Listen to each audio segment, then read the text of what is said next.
Welcome to my discussion on Trump tariff. Trump has initiated a tariff war against the world. He has imposed tariffs against all known countries of the world. Almost every country, every important country faces high walls of tariff. And first of all, let us come to know why tariff is important for the United States and how it hurts other countries. It hurts other countries in a way that before any country wants to earn a hard currency, that is dollar, it has to give it to America first. Many countries, specifically the Asian countries, do not bother about paying tariffs if they had an option to pay it by their own currency.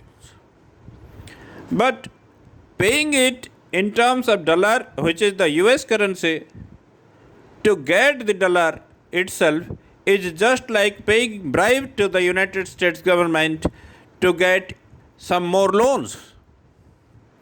But in the hindsight of it, let us examine why it was felt necessary by the US administration to tariff the world in trade and commerce, and will the United States in the long run lose out its prominence by making such an outstanding change in the world order of business and commerce? We have to look at how the US administration and in the totality the West wanted its people to remain lazy, not to do any work, live on pensions and government handouts, and wanted to exhibit the world that its people were living so happily. A facade of happy society was constructed willfully in the post-World War era, giving an opportunity for countries like China, Korea, Japan to make manufacturing in their bases, including Taiwan. And this symbiotic relationship continued for almost 1 century, half a century at least. When the Western people stopped working, in the name of productivity, few employees were hired in their factories, and all the manual work and all the manual work, all the people, all the work that needs unskilled labor, semi-skilled labor were transferred to Asian countries. And the price of dollar was hiked and hyped in such a manner that the citizens of United States and the citizens of European area did not need to work at all. So, this way, this arrangement became so successful that it was able to subdue the price of gold in the whole history of humanity. There was no difficulty in continuing this arrangement, but there was one. One was that countries like China took advantage of this arrangement so much so that it is on the brink of toppling the United States and the West in terms of industrial progress. And technological advancement has allowed countries to get hold of the energy resources which would end the monopoly of the West and the United States in terms of oil resources and energy. That is exactly why, and that is one of the reasons why United States needed to think again whether it benefited from subduing gold by keeping price of dollar very high, whether it benefited by taking the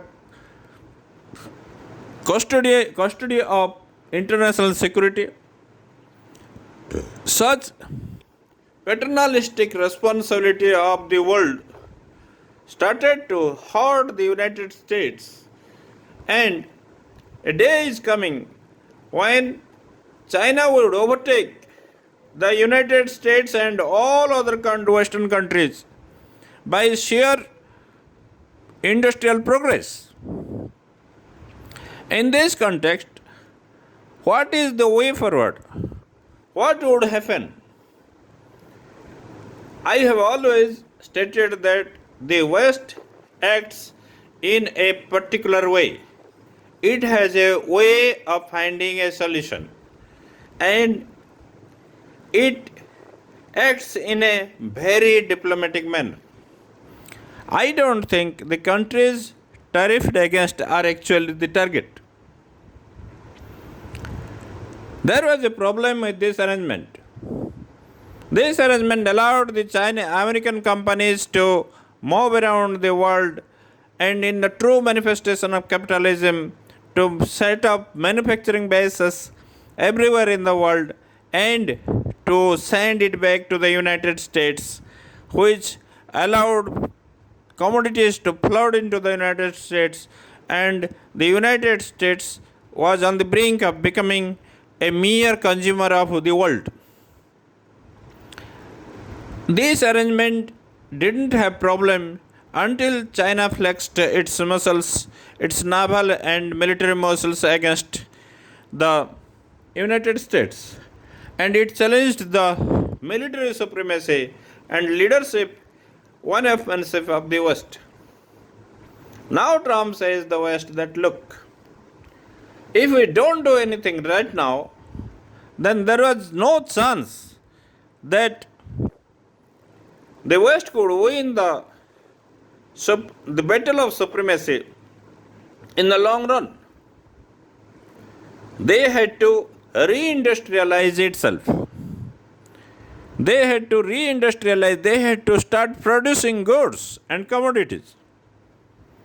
How could that happen when every dollar that is the capital goes away from that country and it started being invested in countries like China, which by having no regards to rule of law can give facilities and privileges to the industrialists and the businessmen, to the production units, in the name of giving employment to its citizens, so much that it was able to overshadow the economic scenario.